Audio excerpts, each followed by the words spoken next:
Assalamualaikum warahmatullahi wabarakatuh. Marilah kita memulakan majlis kita dengan membaca Ummul Kitab Al-Fatihah.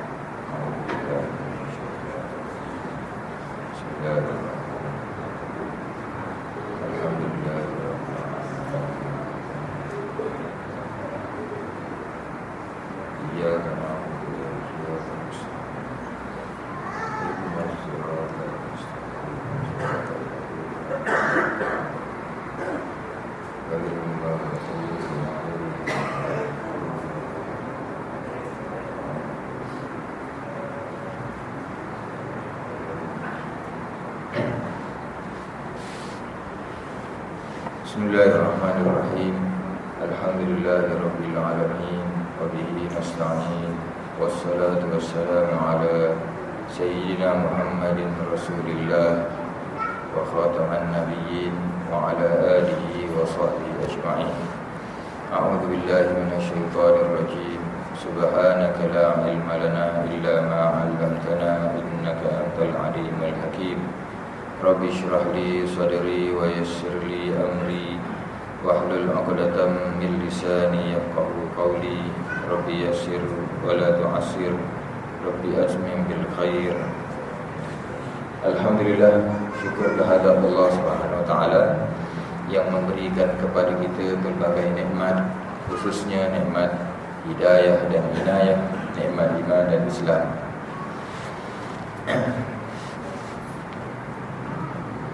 Saya Abu Zaki bin Ismail, berasal dari Muar Johor, tinggal di Bandar Seri Putra, bertugas di Kolej Universiti Islam Antarabangsa Selangor, Kuis. Malam ini jadi bidan betul. Mungkin betul. Tuan-tuan yang dikasihi dan rahmati oleh Allah SWT sekalian, kita sekarang berada di dalam di hujung tahun dan menghampiri berada di dalam bulan Rabiul Awal, bulan yang berkait dengan peristiwa besar kelahiran Rasulullah SAW. Marilah kita melihat ataupun mengenang beberapa perkara yang berkaitan dengan Rasulullah SAW. Khususnya kita bacakan ayat 144 dari surah Ali Imran. Firman Allah Subhanahu wa taala, A'udzu billahi minasyaitonir rajim. Wa ma Muhammadun illa rasul qad khalas min qablihi ar-rusul afa imma ta'aw qutilan qalabtum ala a'qabikum wa man yanqalib ala aqibaihi falan yadurrallaha syai'a wa sayajzillahu asy-syakirin. Dan Muhammad itu tidak lain hanyalah seorang rasul yang sudah pun didahului oleh beberapa orang rasul. Kalau dia mati atau terbunuh, patutkah kamu berbalik? Patutkah kamu berbalik, tumit kamu berpaling? Dan ingatlah, sesiapa yang berbalik menjadi kafir, maka ia tidak akan mendatangkan mudarat kepada Allah sedikit pun, dan Allah akan memberi balasan pahala kepada orang-orang yang bersyukur. Sadaqallahul azim. Tuan-tuan yang dikasihi dan dirahmati oleh Allah SWT sekalian,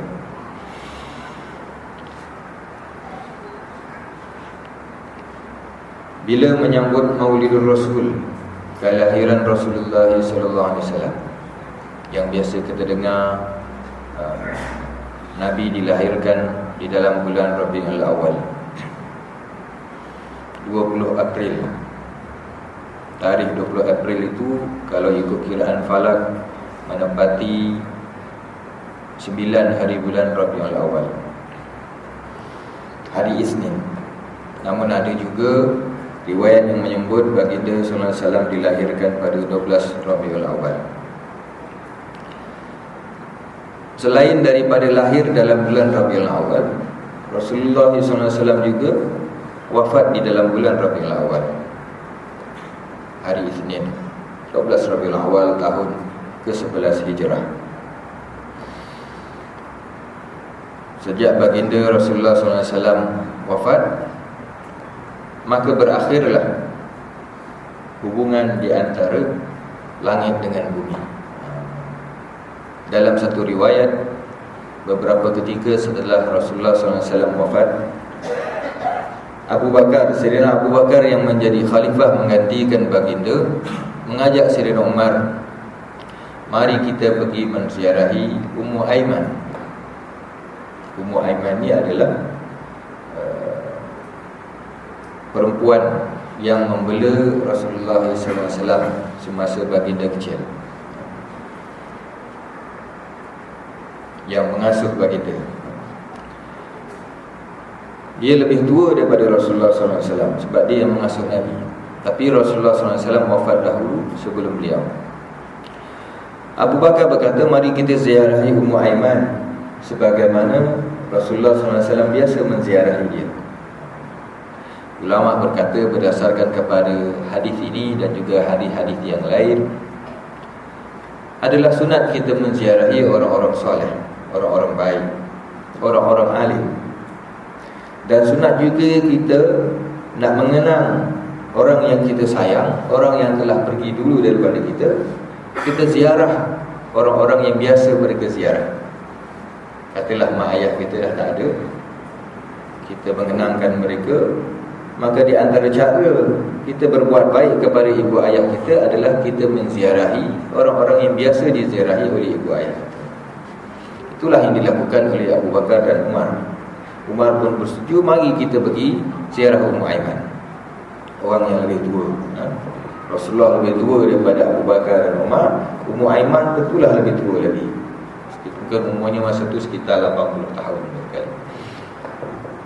Jadi bila ziarah Ummu Aiman, melihat kedatangan Abu Bakar dan Umar, mereka pun, ialah masa itu Rasulullah SAW baru saja wafat. Abu Bakar pun memerintah tidak lama, 2 tahun lebih. Lepas tu beliau juga meninggal dunia.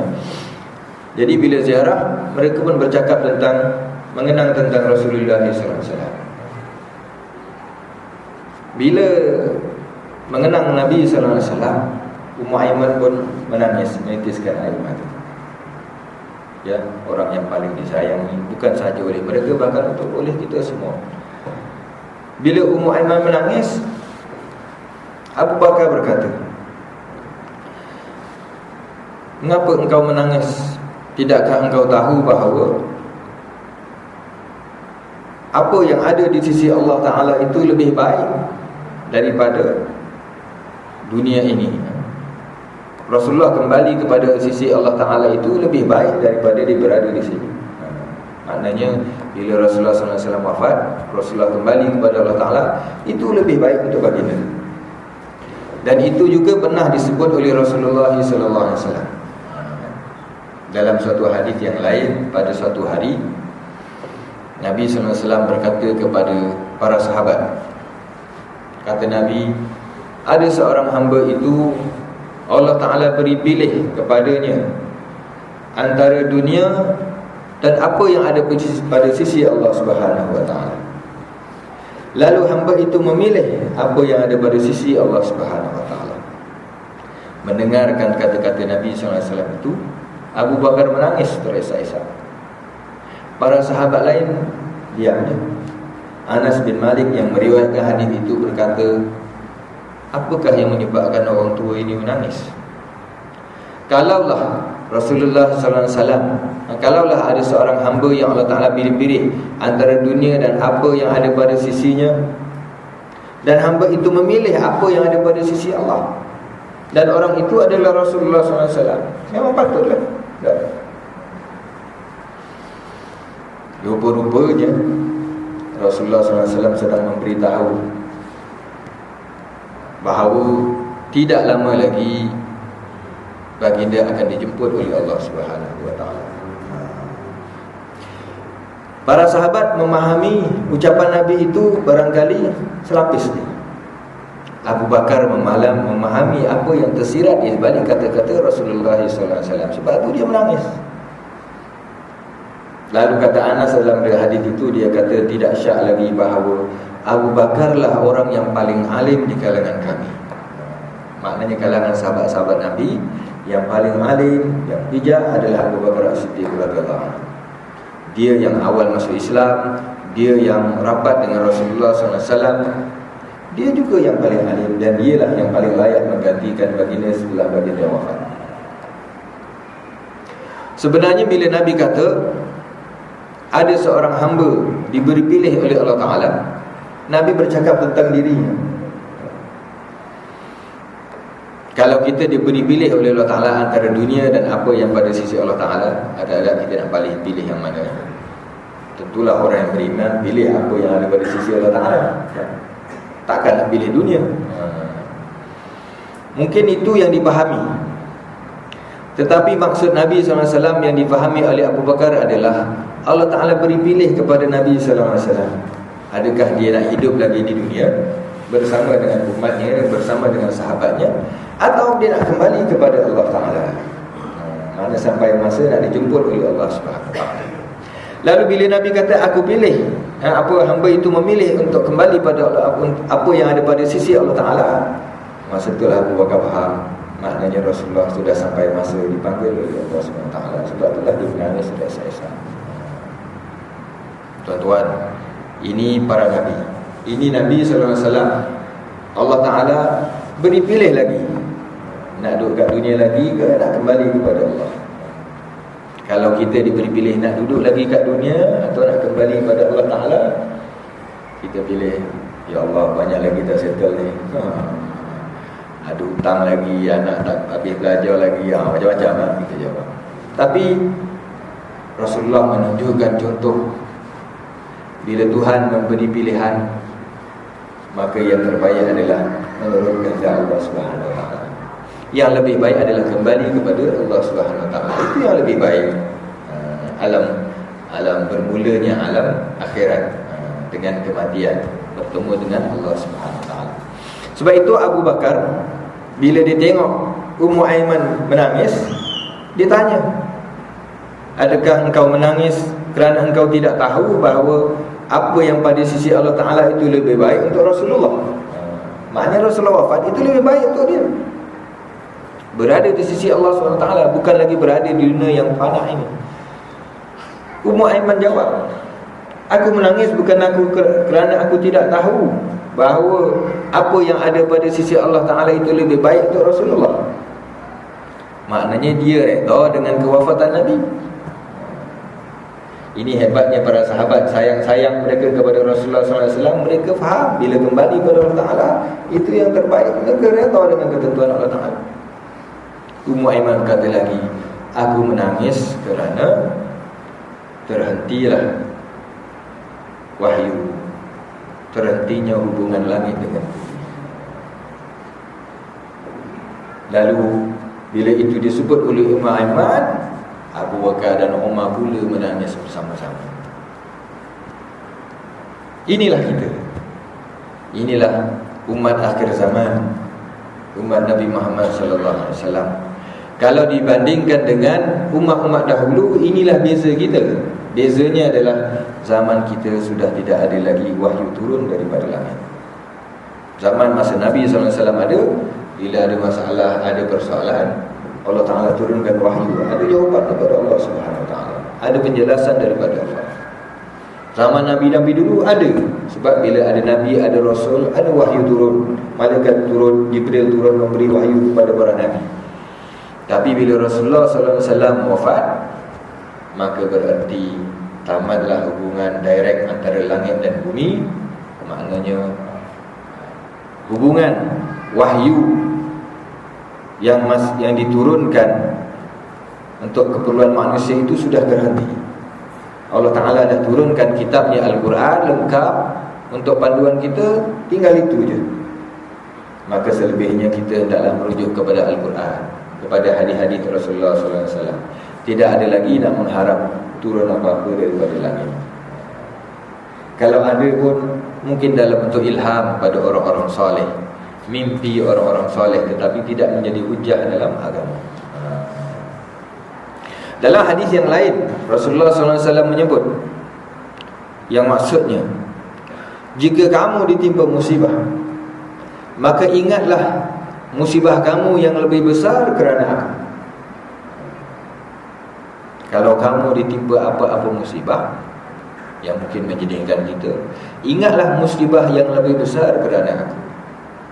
Apa maksud Nabi? Maksud Nabi, kalau kita dalam keadaan ditimpa musibah, diuji oleh Allah Ta'ala dengan sebarang kesusahan, ingatlah kesusahan musibah yang lebih besar dengan wafatnya Rasulullah SAW. Kenapa? Kerana wafatnya baginda berarti terputusnya wahyu daripada langit. Jadi itu di antara cara kita merawat kedugaan ketika kita menghadapi apa-apa musibah, khususnya macam sekarang ni lah, musibah banjir di beberapa negeri di negara kita, di tanah air kita. Antara cara kita nak bertahan dengan musibah dan ujian Allah Ta'ala itu adalah ingat ada lagi ujian yang lebih besar, yang barangkali kita tak perasan, kita tak rasa nilainya. Nilainya berada di zaman wahyu turun daripada langit. Jadi zaman kita tinggal kita merujuk kepada Al-Quran dan hadis-hadis Nabi sallallahu alaihi wasallam sahaja. Sidang jemaah yang dikasihi rahmati oleh Allah SWT, ayat yang kita baca tadi, ayat 144 daripada surah Ali Imran, antara 4 ayat yang mengandung nama Nabi Muhammad SAW. Dalam Quran ni nama Muhammad ada 4 kali. Yang lain daripada itu ada nama Ahmad, ada Toha, ada Yasin, ada Abdullah, merujuk kepada Nabi sallallahu alaihi wasallam. Ada orang bukan Islam, orang Kristian, ditimbulkan persoalan tentang Al-Quran.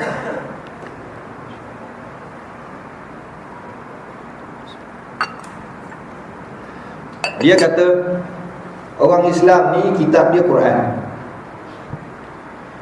tapi dalam Quran tu nama Jesus lebih banyak daripada nama Muhammad. Bila kita buka Quran, tengok nama, sekarang kan ada indeks Al-Quran, boleh kira, ataupun guna Quran digital. Type nama Muhammad, tengok berapa kali? 4 kali. Type nama Isa, ada 25 kali. Type nama Musa lagi banyak rasanya, tak ingat berapa kali, 30 rasanya. Type nama Adam ada berapa agak? Allah Ta'ala sebut dalam satu ayat Al-Quran, Inna mathala Isa indallahi kamathali Adam khalaqahu min turab. Sesungguhnya perumpamaan Isa di sisi Allah Ta'ala adalah seperti Adam. Allah Ta'ala ciptakan dia daripada tanah, kemudian Allah Ta'ala tiupkan roh, dia jadi hidup. Ayat tu nak beritahu, nak jelaskan kepada manusia bagaimana nak memahami Nabi Isa itu lahir tanpa bapa jadi orang. Macam mana boleh jadi macam tu? Allah Ta'ala kata Adam pun dicipta direct tanpa ada bapa, ibu pun tak ada. Jadi Isa, perumpamaan Isa di sisi Allah Ta'ala adalah seperti Adam. Hari ini bila orang buat analisis terhadap Al-Quran, orang kira ni kajian-kajian tentang Al-Quran ni macam-macam. Al-Quran ni wahyu daripada Allah Ta'ala, kalam Allah. Di dalamnya bukan sahaja ada hukum hakam agama, ayat tentang hukum hakam ada 500 lebih. Bakinya seluruh Al-Quran tu ada 6,236 ayat. 500 lebih je ayat tentang hukum hakam. Yang lain ayat tentang alam, ayat tentang akhirat, macam-macam kan? Jadi ulama kaji Quran ni bukan sekadar hukum hakam. Sejarah, kisah para nabi, mukjizat, ilmu-ilmu yang berkait dengan Quran dia ada berapa banyak. Ada ilmu tafsir, ada ilmu asbabun nuzul, ada nasih mansuh. Bahasa Arab juga lah. So, bahasa Arab pun tata bahasanya disusun oleh para ulama selepas Al-Quran, ya. Jadi antara benda yang dikira oleh para ulama dalam Al-Quran ni termasuklah berapa ayatnya, berapa kalimahnya, berapa surahnya, surah 114, berapa hurufnya, berapa titiknya. Jadi bila dikira berapa nama Nabi Isa 25 kali, kira nama Nabi Adam 25 juga. Jadi rupa-rupanya bila Allah Ta'ala kata perumpamaan Isa di sisi Allah adalah seperti Adam, bukan sekadar sama dari segi penciptaannya, sama juga bilangan namanya diulang di dalam Al-Quran. Dan tu kenapa nama Nabi Isa lebih banyak daripada Nabi Muhammad sallallahu alaihi wasallam? Ini dipertikaikan oleh orang Kristian yang cuba mengelirukan umat Islam yang jahil. Elok juga kita cerita sebab hari ini dengan dunia IT, media sosial, Facebook, WhatsApp, macam-macam orang phone, sampai kadang timbul keliru. Betul ke ni? Al-Quran diturunkan kepada Nabi Muhammad sallallahu alaihi wasallam. Walaupun nama Nabi Muhammad sallallahu alaihi wasallam 4 kali je. Nama Ahmad ada lagi. Nama Toha. Toha tu di antara tafsirannya adalah panggilan kepada Nabi sallallahu alaihi wasallam. Toha ma anzalna 'alaikal Qur'ana litashqa. Toha, kami tidak turunkan Al-Quran ke atasmu untuk menyusahkan.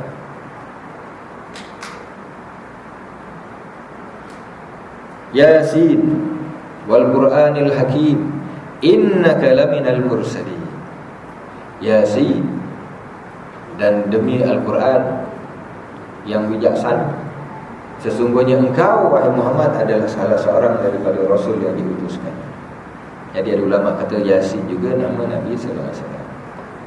Satu lagi panggilan kepada Nabi adalah Abdullah. Wa annahu lamma qama Abdullah yad'uhu, dalam surah Al-Jin. Allah Ta'ala cerita ada ketika hamba Allah itu berdoa kepadanya. Hamba Allah itu adalah Nabi Muhammad sallallahu alaihi wasallam.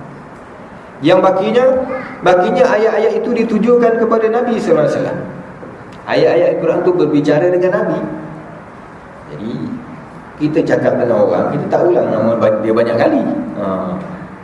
Tapi kita akan sebut nama orang lain mungkin lebih banyak daripada orang yang kita bercakap dengannya itu. Itu di antara hujah yang barangkali kita boleh guna bila orang timbulkan persoalan itu. Baik, balik kita kepada ayat tadi. Wa ma Muhammadun illa rasul. Muhammad itu tidak lain hanyalah seorang rasul. Qad khalas min qablihi ar-rusul. Sebelumnya telah berlalu banyak rasul. Ulama kata ada 313 rasul. Ramai rasul-rasul. Para nabi ada 124,000. Ramai. Ya, sudah berlalu. Sebahagian besarnya kita tak tahu namanya pun. Yang kita tahu dalam Al-Quran disebut namanya ada 25 rasul. Ada Idris, Nuh, Hud, Saleh, itulah yang orang hafal. Nama-nama yang disebut beriringan. Yang disebut bersekali ada dalam beberapa ayat. Ibrahim, Ismail, Ishak, Yaqub, Yunus, Zakaria, Ilyasa, Zakaria, Yahya. 25 rasul ulama kira. Ada juga yang menambah. Selain daripada 25 rasul itu ada nabi lain dalam Al-Quran. Nabi Uzair. Nabi Uzair ni yang Allah Ta'ala matikan dia selama 100 tahun. Dia lalu di satu bandar yang telah musnah. Dia kata, macam manakah Allah Ta'ala nak hidupkan balik bandar yang telah mati ini, ataupun manusia-manusia yang telah mati di situ. Lalu Allah Ta'ala matikan dia selama 100 tahun. Kemudian Allah Ta'ala hidupkan dia balik. Lalu Allah Ta'ala tanya kepada dia, kamu berada di sini berapa lama? Uzair berkata, aku duduk sini sehari atau tak sampai sehari, tidur kejap. Allah Ta'ala kata, kamu dah duduk di sini 100 tahun. Tengok makanan kamu yang tak berubah. Tengok keldai kamu, keldai dia dah mati, dah tinggal tulang. Lalu Allah Ta'ala satukan balik tulang-tulang yang hancur itu. Allah Ta'ala balutkan tulang itu dengan daging, dan jadi keldainya hidup semula. Uzair menyaksikan bagaimana Allah Ta'ala menghidupkan balik makhluk yang telah mati. Menjadi kisah buat kita. Luqmanul Hakim, ada ulama kata Nabi, ada ulama kata bukan. Zulkarnain, seorang raja, ada yang kata Nabi sebab dia dapat ilham ataupun wahyu pada Allah Ta'ala. Ada yang kata bukan Nabi, hanya seorang raja yang saleh. Dan Zulkarnain itu gelaran bagi seorang raja yang menguasai timur dan barat. Zulkarnain maknanya ada dua tanduk. Gelaran. Kita panggil orang nama Zulkarnain, relax tak? Maknanya ada tanduk dua. Zulkarnain, Qarnun tanduk, Qarnain dua tanduk. Zulkarnain yang memiliki dua tanduk. Tapi tanduk itu makna kuasa, kekuasaan di timur dan kekuasaan di barat. Nama sebenarnya wallahu a'lam, ada buku tulis, itu mungkin Cyrus, ada yang kata Alexander, Iskandar Zulkarnain. Tidak dinyatakan dengan jelas dalam Al-Quran. Jadi kita nak percaya adakah Zulkarnain itu Iskandar atau bukan, tidak menjadi perkara besar dalam akidah. Baik, sebelum Nabi SAW sudah ada Rasul-Rasul yang ramai yang telah pergi. Afa imma ta'au qutila qalabtum ala aqabikum, adakah jika sekiranya dia mati atau terbunuh, tumit-tumit kamu berpaling. Dalam terjemah tadi dia kata kamu berpaling menjadi kafir. Dalam takbir ayat itu Allah Ta'ala guna tumit-tumit kamu berpaling. Kalau tumit kita berpaling, makna badan kita berpaling juga tak? Kalau orang kawan, dia nak pusing, dia pusing kaki dia dulu, tumit dia pusing dulu. Itu indahnya bahasa Al-Quran. Baik. Ayat ini turun dalam ketika peperangan Uhud. Dalam peperangan Uhud kita tahu umat Islam berperang melawan musuh kafir Quraisy. Awal peperangan itu menanglah, tapi oleh kerana timbul masalah ketidakpatuhan kepada arahan Nabi sallallahu alaihi wasallam, kumpulan tentera pemanah yang Nabi arahkan, pesankan supaya jangan turun, mereka turun.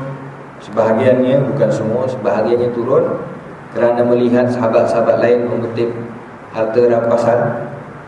Lalu mereka diserang oleh kumpulan tentera Khalid Al-Walid yang berkuda mengelilingi Bukit Uhud, menyerang daripada belah belakang secara mengejut. Lalu berlakulah musibah yang menimpa umat Islam. 70 orang sahabat Nabi SAW terbunuh syahid. Nabi sendiri cedera.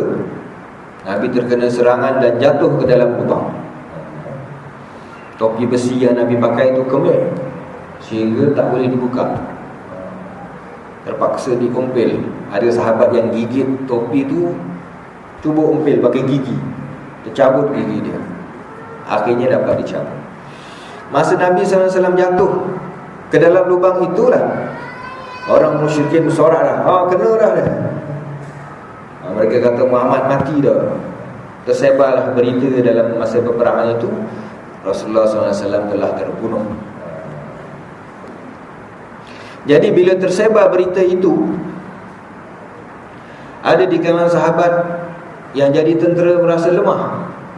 Mereka kata kalau Rasulullah dah tak ada, macam mana kita tak semangat nak perang. Tapi ada sahabat yang lain yang lebih bersemangat. Dia kata kalau Rasulullah dah tak ada, tak kena kita hidup. Baik, kita terus berjuang sampai mati, InsyaAllah. Ini yang berfikir positif dalam keadaan pun. Jadi dalam suasana itu, selain daripada sangkaan kafir Quraisy bahawa Rasulullah SAW telah jatuh dan telah terbunuh, berita itu juga menyelamatkan Rasulullah SAW. Jadi bila mereka dah seronok nampak Nabi jatuh, mereka ingat Nabi SAW dah mati, maka mereka enjoy lah. Makna target dah kena dah, selesai masalah dia. Sebab itu dalam sirah dah ada diceritakan bagaimana bila peperangan tu dah habis, mana dah reda, Abu Sufyan dia pergi dekat kaki bukit Uhud. Sebab Rasulullah SAW bila baginda jatuh cedera, para sahabat lindung dia, cover dia. Para sahabat bawa Nabi SAW bawa ke celah bukit. Kalau siapa yang dah pergi umrah, selalu ditunjukkanlah di bukit Uhud tu ada kawasan jurang sikit. Di kawasan jurang itulah Rasulullah SAW dibawa, disembunyikan, supaya tidak dijadikan sasaran oleh musuh. Abu Sufyan, Abu Jahal dah mati dalam perang Badar, perang sebelum itu. Abu Sufyan yang jadi ketua selepas itu, dia cari, dia jumpa dengan Sayyidina Umar. Nampak Sayyidina Umar, dia berkata kepada Umar, wahai Umar, yaumun lana wa yaumun alaina. Ada hari kami dapat, ada hari kami kena. Yang ini adalah untuk yang dulu, yakni dulu perang Badar dia orang kalah. Ini balasnya, kami menang. Umar jawab balik, walaupun dalam keadaan ditimpa musibah, kira-kiranya kalah lah, tapi bukan kalah habis. Rasulullah SAW masih hidup. Umar kata, kalla ya Abu Sufyan, qad slana fil jannah wa qad slakum fin nar. Tak sama wahai Abu Sufyan, yang mati di kalangan kami masuk syurga, yang mati di kalangan kamu masuk neraka. Semangat lagi walaupun dalam keadaan begitu. Kemudian Abu Sufyan tanya, Muhammad dah mati kan? Dia nak confirmkan juga. Umar tak nak jawab mula-mula. Muhammad dah mati. Akhirnya Umar kata, Muhammad masih hidup. Bila dengar Muhammad masih hidup, bengkak juga dia. Habis juga. Tapi akhirnya Allah Ta'ala beri hidayah kepada Abu Sufyan. Dalam peristiwa sebelum pembukaan kota Mekah, Abu Sufyan telah masuk Islam. Walaupun masuk Islam pada masa itu ialah masuk Islam ketika mereka dah lemah, dah nak kalah. Tapi para ulama kata Abu Sufyan telah menunjukkan keikhlasannya. Lepas itu, makna lepas dia masuk Islam, dia terlibat dalam beberapa peperangan perang di pihak tentera Islam. Bukan jadi orang biasa. Bahkan membaca syair yang memberi semangat kepada tentera Islam. Dan dalam salah satu peperangan tu, mata dia cedera, mata diputus sebelah. Itulah Abu Sufyan bin Harb, bapa kepada Muawiyah bin Abi Sufyan. Baik. Jadi selepas itu Allah Ta'ala turunkan ayat. Maknanya dalam suasana tersebar berita Rasulullah SAW terbunuh itu, Allah Ta'ala turunkan wahyu.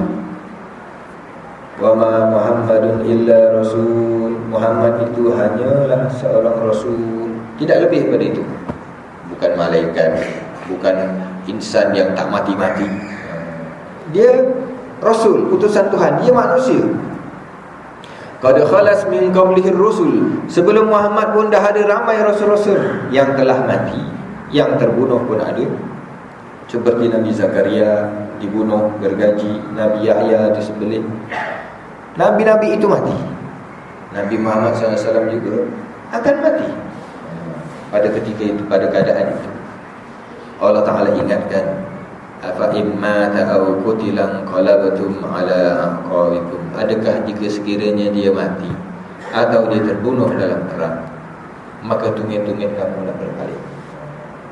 Adakah dengan matinya Nabi SAW maka umatnya nak berpaling, tak nak memperjuangkan agamanya dah? Allah Ta'ala ingatkan, wa man yanqalib ala aqibaihi falan yadurrallaha syai'a. Barang sesiapa yang berpaling dua tumitnya, maka dia tidak akan boleh memberi mudarat kepada Allah sedikit pun. Kalau kita berpaling daripada agama ini kerana Nabi SAW telah tak ada, maka kita tak boleh memudaratkan Allah. Maknanya kita yang rugi kerana tidak menurut ajaran Islam. Wa sayajzillahu syakirin, dan Allah Ta'ala akan membalas orang-orang yang bersyukur, yakni orang-orang yang patuh pada perintah Allah Ta'ala, mensyukuri nikmat Allah Ta'ala dengan mengikut ajarannya, menjadi hamba yang taat. Tuan-tuan yang dikasihi rahmati oleh Allah SWT sekalian, bila sampai masanya, kita sebut tadi Nabi ni, dia sebelum nak wafat Allah Ta'ala dah beri isyarat awal. Di antaranya yang Nabi sebut tadi, Nabi diberi pilihan antara dunia dan apa yang ada pada sisi Allah Ta'ala. Lalu Nabi pilih apa yang ada pada sisi Allah Ta'ala. Isyarat yang lain, Allah Ta'ala turunkan surah An-Nasr.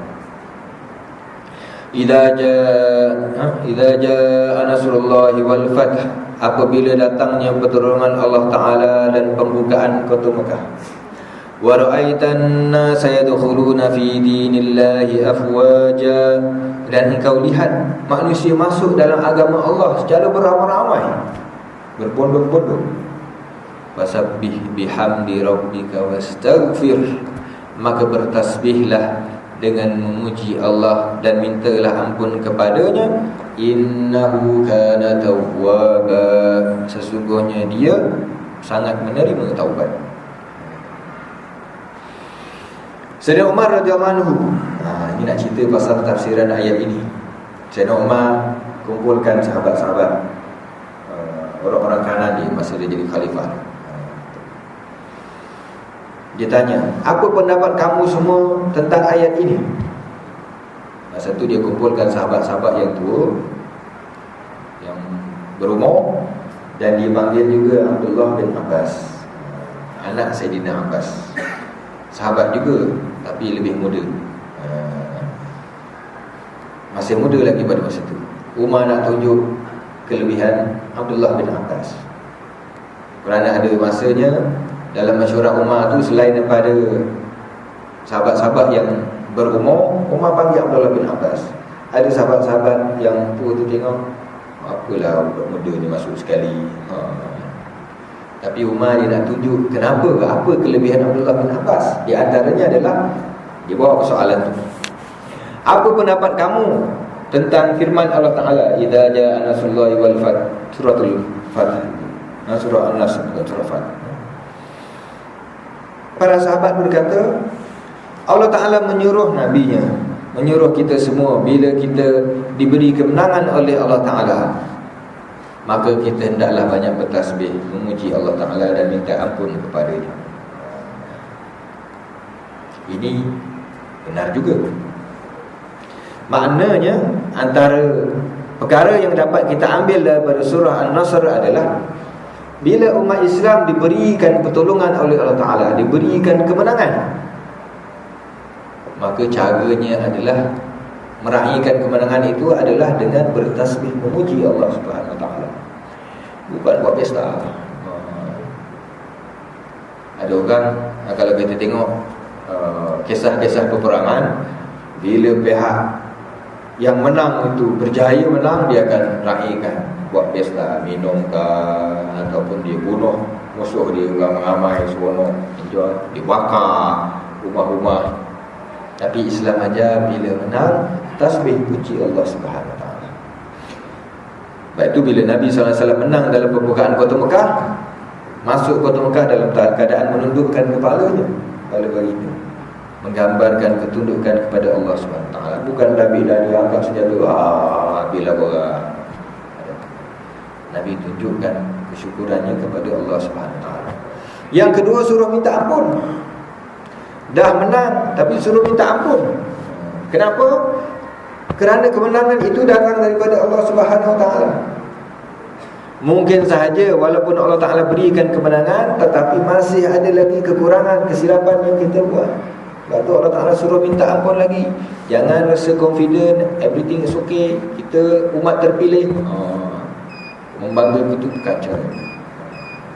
Jadi diingatkan supaya memuji Allah Ta'ala dan meminta ampun kepada-Nya.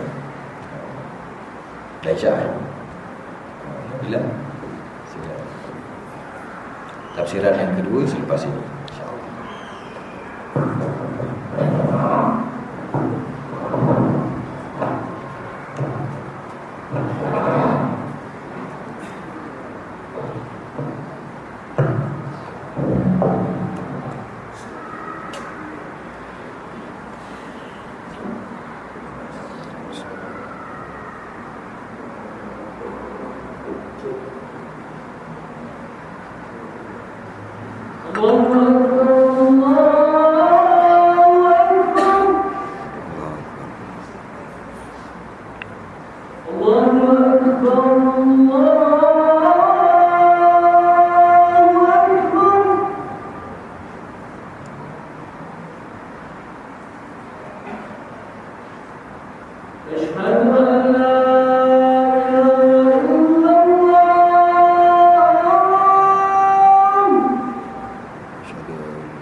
Sudah jemaah yang dikasihi rahmati Allah SWT sekalian,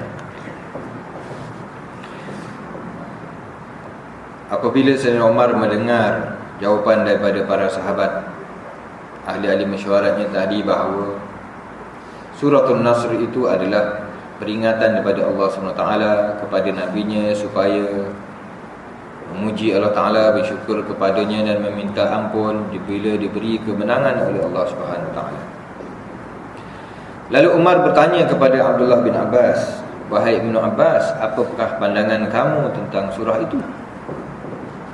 Lalu Abdullah bin Abbas berkata, "Huwa ajalu Rasulullah sallallahu alaihi wasallam." Surah itu adalah perkhabaran tentang ajal Rasulullah sallallahu alaihi wasallam, tentang tempoh Rasulullah akan wafat. Maknanya Rasulullah akan meninggal dunia tidak lama lagi. Bagaimana? Bila Islam diberikan kemenangan, Allah Ta'ala beri pertolongan dan diberikan kemenangan menakluk kota Mekah, maka itu tandanya Islam dah, misi perutusan Nabi SAW itu dah tercapai dah. diberi kemenangan dah, banyak orang masuk Islam dah. Maka sampailah masa Allah Ta'ala akan jemput kembali Rasulullah SAW.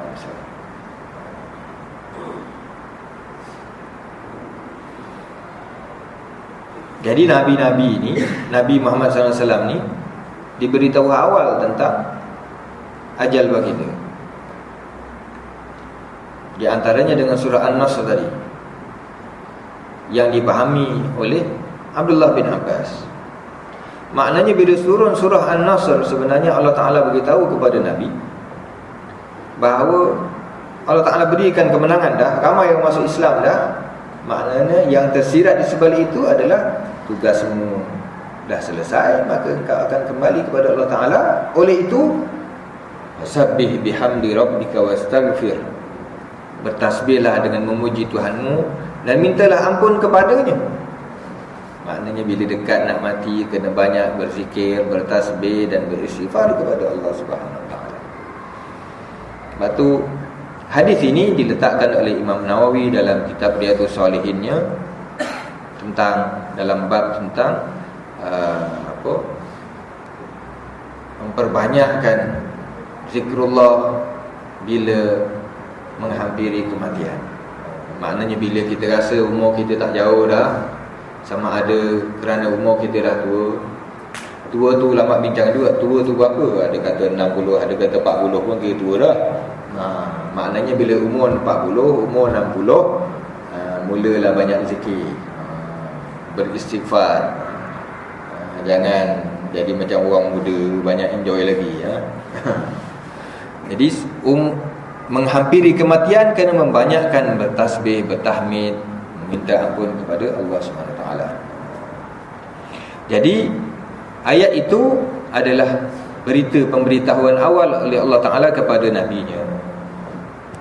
Satu lagi ayat, al-yawma akmaltu lakum dinakum wa asnamtu alaikum ni'mati wa raditu lakumul islam dinan. Itu ada juga disebut oleh ulama antara ayat yang akhir turun, ayat 3 surah Al-Ma'idah. Ayatnya panjang, itu hanya sebahagian daripada ayatnya. Pada hari ini aku sempurnakan untuk kamu agama kamu, dan aku sempurnakan kepada kamu nikmatku, dan aku redha Islam menjadi agamamu. Jadi para sahabat ada yang seronok, Islam dah sempurna, wahyu, agama ni dah diberi kemenangan. Tapi ada sahabat yang sedar, bila Islam dah sempurna, agama dah sempurna, maknanya mereka tak lama lagi akan berpisah dengan Rasulullah SAW. Jadi Nabi ni hidup dia untuk orang lain. Masa Nabi SAW lahir, yatim. Besar sikit, ibunya meninggal dunia. Duduk dengan datuk meninggal dunia. Duduk dengan pak saudara anak ramai. Nabi mengembala, cari kerja, mengembala kambing di Mekah.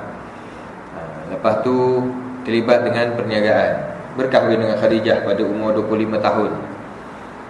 Sampai umur 40. Saya kira itulah masa agaknya lah Nabi seronoklah dalam hidup, 25 hingga 40, selama 15 tahun. Lepas tu bila umur 40 turun wahyu, bermulalah tugas Nabi SAW sebagai utusan Allah.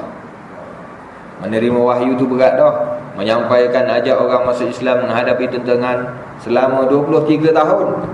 13 tahun di Mekah, masa umur 53 berhijrah ke Madinah. Tahun ke-11 Allah Ta'ala jemput bertemu dengan Allah Subhanahu Wa Ta'ala. Tak ada pencen tuan-tuan. Kita kalau kerja lama, banyak menyumbang, kerja dengan company ke, dengan kerajaan, lepas tu dapat rehat umur 60, umur 58, rehat. Bolehlah tanam serai depan rumah, hantar cucu pergi sekolah. Tapi itu tidak dirasai oleh Rasulullah SAW. Habis tempoh, habis tugas, balik bertemu dengan Allah SWT. Dan Nabi pun tak bantah. Bila Allah Ta'ala beri pilihan, Nabi pilih untuk bertemu dengan Allah Ta'ala. Nabi tak kata, ya Allah bagilah aku 5 tahun lagi ke, kan? Dapat lancung ke sana kemari ke. Tak ada. Tugas bila selesai balik terus kepada Allah SWT. Baik, ayat itu tadi diturunkan dalam peristiwa peperangan Uhud. Kemudian bila Rasulullah SAW benar-benar wafat,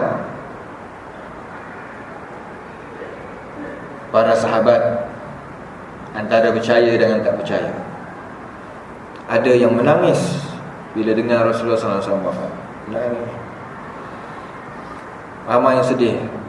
Ada yang belum dapat menerima kenyataan, seperti yang biasa kita dengar Umar bin Al-Khattab. Bila dia dengar Rasulullah SAW wafat, orang kata Nabi meninggal dunia dah, dia berdiri berucap, Nabi hanya bermunajat seperti Musa bermunajat kepada Allah Ta'ala. Tak wafat lagi. Sebenarnya bukan dia tak percaya Nabi tu wafat, tapi hati dia tu belum sedia terima lagi. Sampai orang buat nasyid kan, nasyid tentang kewafatan Rasulullah SAW. Kumpulan apa? Intim ke apa? Jadi antara yang menangis dengan yang belum dapat menerima kenyataan, orang pun beritahu kepada Abu Bakar As-Siddiq. Ya, Nabi sebelum Nabi wafat, Nabi telah sakit selama beberapa belas hari. Demam yang panas. Panasnya demam Nabi itu sehingga dibalut dengan serban 2 lapis, dengan kain 2 lapis. Panasnya terasa sampai ke serban. Bila sahabat tengok, dia kata, wahai Rasulullah, engkau demam? Nabi kata, ya, aku demam. Aku demam seperti 2 orang kamu demam. Lalu sahabat ni kata, kalau gitu Rasulullah dapat 2 pahala. Dia kira macam tu pula. Nabi kata, betul, 2 pahala. Maknanya kalau orang tu susah, makin susah makin besar pahala dia. Kalau dia sakit, makin lebih sakit, makin besar pahala dia. Jadi kalau kita ditimpa sakit, inilah di antara penawarnya. Maknanya kita kena sedar bahawa pahalanya lebih lagi. Tapi jangan minta sakit pula. Kalau ziarah orang sakit, antara benda itulah yang boleh disebut Allah Ta'ala sayang, Allah Ta'ala bagi pahala.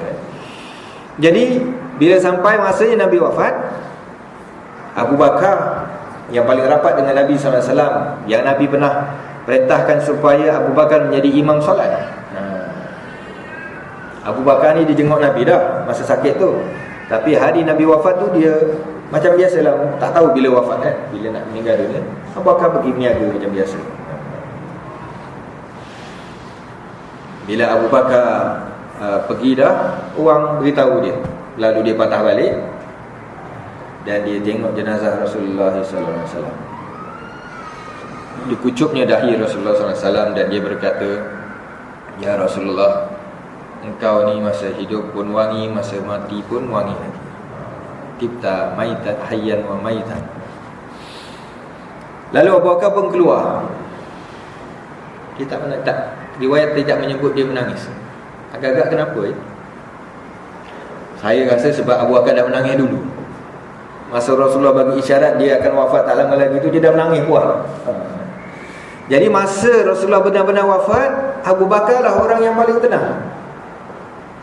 Dalam keadaan ada yang menangis, Umar pun tak boleh terima lagi, Abu Bakar kumpulkan orang ramai. Dia kata biar tinggal Umar. Sayyidina Umar duk warning. Sahabat kata Nabi wafat, siap. Dengan ucapan Abu Bakar pula. Lalu Abu Bakar berkata, ayyuhan nas, man kana ya'budu Muhammadan fa inna Muhammadan qad mat. Wa man kana ya'budu Allah fa inna Allah hayyun la yamut. Wahai manusia, wahai orang ramai, sesiapa yang menyembah Muhammad, maka ketahuilah bahawa Muhammad telah mati. Dan sesiapa yang menyembah Allah, sesungguhnya Allah Ta'ala maha hidup dan tidak pernah mati. Lalu dia membaca ayat ini, wa ma Muhammadun illa rasul qad khalas min qablihi ar-rusul afa imma aw qutila qalabtum ala aqabikum. Baca balik ayat tadi. Muhammad itu tidak lain hanyalah seorang rasul yang diutuskan. Sebelumnya pun ada rasul-rasul yang telah pergi. Adakah jika dia mati atau terbunuh, tumit-tumit kamu akan berpaling? Bila mendengarkan ayat itu dibacakan oleh Abu Bakar As-Siddiq radhiyallahu anhu, Sayyidina Umar berkata, Dia terduduk dan dia berkata, seolah-olah ayat ini baru sahaja turun. Tahun ke-11 Hijrah, berapa pun? Tahun ke-4 Hijrah. Jadi maknanya 7 tahun Allah Ta'ala dah turunkan ayat itu, rupanya untuk settle masalah ataupun suasana ketika kewafatan Rasulullah SAW, orang yang paling disayangi, Rasul yang terakhir. Allah Ta'ala siapkan ayat dia apa lagi dah. Dan orang yang tahu bila nak bacakan ayat itu semula adalah Abu Bakar As-Siddiq radhiyallahu anhu. Sebab itu walaupun Abu Bakar As-Siddiq memerintah selama 2 tahun lebih sahaja, tetapi dialah orang yang boleh mengambil alih transisi pertukaran di antara kepimpinan seorang Rasul dengan kepimpinan manusia biasa. Umar pun tak stabil masa itu, belum boleh terima lagi kewafatan Rasulullah SAW. Tapi Abu Bakar tenang.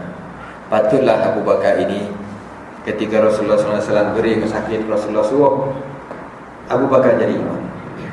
Dia beritahu kepada Sayyidatina Aisyah, isterinya, Mur Abu Bakar, suruh Abu Bakar jadi imam. Aisyah kata, innahu rajulun buka, sesungguhnya dia, ayah dia itu adalah seorang yang mudah menangis. Abu Bakar ni jenis lembut, mudah menitiskan air mata. Jadi anak dia sendiri kata, cepat nangis tu, mana dia imam. Imam jenis emosi. Tapi Rasulullah SAW kata, suruh Abu Bakar jadi imam. Rasulullah tetap suruh Abu Bakar juga, sebab Rasulullah tahu dialah yang paling layak. Dan kerana itulah umat Islam memilih Abu Bakar menjadi khalifah pengganti Rasulullah SAW yang pertama. Sebab Rasulullah dah tunjuk dah, Rasulullah tak suruh Umar ke, Rasulullah tak suruh Ali ke, Rasulullah suruh Abu Bakar juga. Rupa-rupanya dialah orang yang tenang sekali pada masa itu. Dan juga kita tengok bagaimana keputusan-keputusan Rasulullah SAW, Abu Bakar yang faham. Di antaranya Rasulullah mempersiapkan tentera Usamah bin Zaid. Satu kumpulan tentera Rasulullah siapkan untuk memerangi Rom untuk kali ketiga. 3 rasanya. Menuntut bela kematian bapa Usamah yang bernama Zaid bin Harithah dalam peperangan sebelum itu, yang Usamah, peperangan Mu'tah, di mana Rasulullah SAW arahkan dalam peperangan itu masa lawan Rom. Tentera Islam ada 4,000, tentera Rom ada 200,000 ataupun sekitar tu. Tapi bezanya adalah antara 4 dengan 200. Masa nak pergi perang tu pun dah dengar berita dah. Sebab ni Rom ni empire besar. Bila dia dengar ada tentera nak serang dia pun panggil sana, panggil sini, himpun 200,000. Masa nak pergi perang tu lah, Abdullah bin para sahabat bincang dah, dengar dapat maklumat dah, tentera Rom tengah kumpul ramai, ratus ribu. Lalu dia kata, kita tak boleh ni, kita kena patah balik, tak cukup ni. Abdullah bin Rawah kata, kita lawan juga. Dia semangat, ke mana pun lawan juga. Akhirnya dah pergi dah, mereka pergi. Jadi dalam peperangan itu Zaid bin Harithah terbunuh, digantikan oleh Ja'far bin Abi Talib, terbunuh juga, digantikan oleh Abdullah bin Rawah, terbunuh juga. Lepas tu Khalid Al-Walid mengambil alih kepimpinan tentera pada masa itu.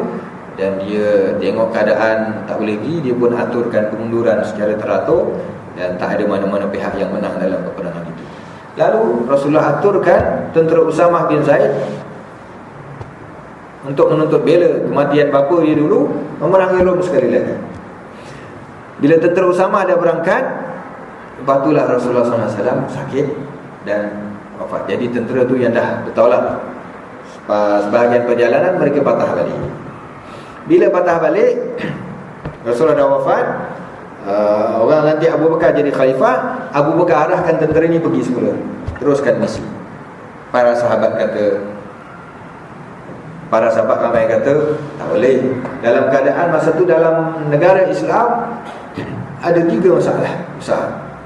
Satu, banyak orang murtad. Dia dengar Nabi mati, dia keluar pada Islam. Yang kedua, ada orang tak nak bayar zakat. Dia kata dia bayar zakat pada Nabi je, pada Abu Bakar orang lain tak mahu dah. Dan yang ketiga, ada nabi-nabi palsu. yang mula buat merontakkan. Ada kumpulan Nabi palsu beberapa orang. Jadi dalam fasa ini itu para sahabat kata tak boleh pergi, kena settle dalam ni dulu. Apa kata Abu Bakar? Abu Bakar kata, aku tak akan hentikan misi yang telah diatur oleh Rasulullah SAW. Macam mana Abu Bakar fikir? Abu Bakar tak fikir pakai logik akal selapis. Abu Bakar fikir kalau Nabi dah atur mesti ada sebab, kena settle juga. Jadi yang itu yang Abu Bakar nampak.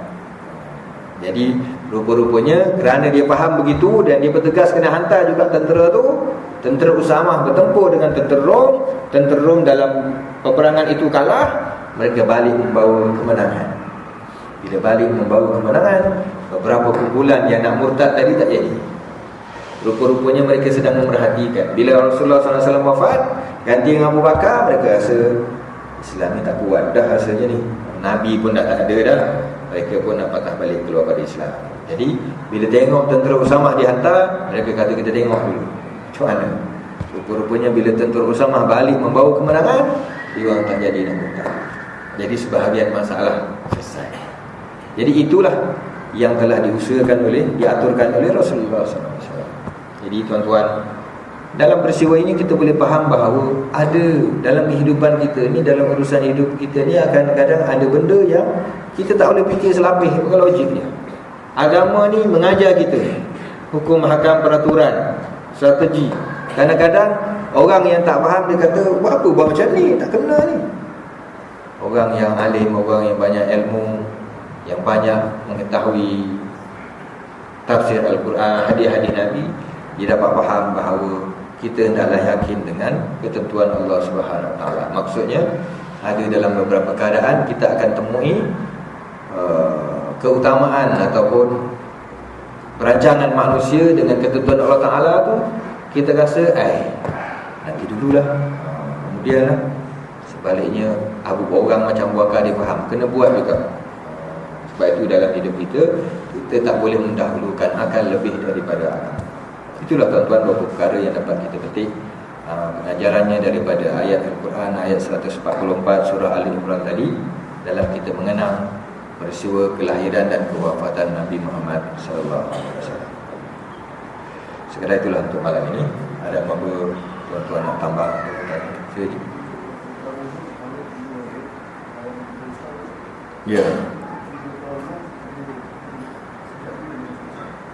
Khalid Al-Walid ni masa perang Uhud, dia di pihak Quraisy menyerang orang Islam. Sebelum pembukaan Kota Mekah, saya tak ingat sebelum ataupun selepas pembukaan Kota Mekah, masa tu dia masuk Islam. Dia asalnya dia lari pada Mekah. Kemudian orang pihak Islam hantar surat kat dia, pujuk dia akhirnya dia masuk Islam. Dan dalam peperangan tadi, peperangan Mu'tah, masa itulah dia naik jadi panglima. Orang tak lantik dia, tapi dia sedar dalam keadaan 3 jeneral yang Nabi wasiatkan telah terbunuh, dia naik.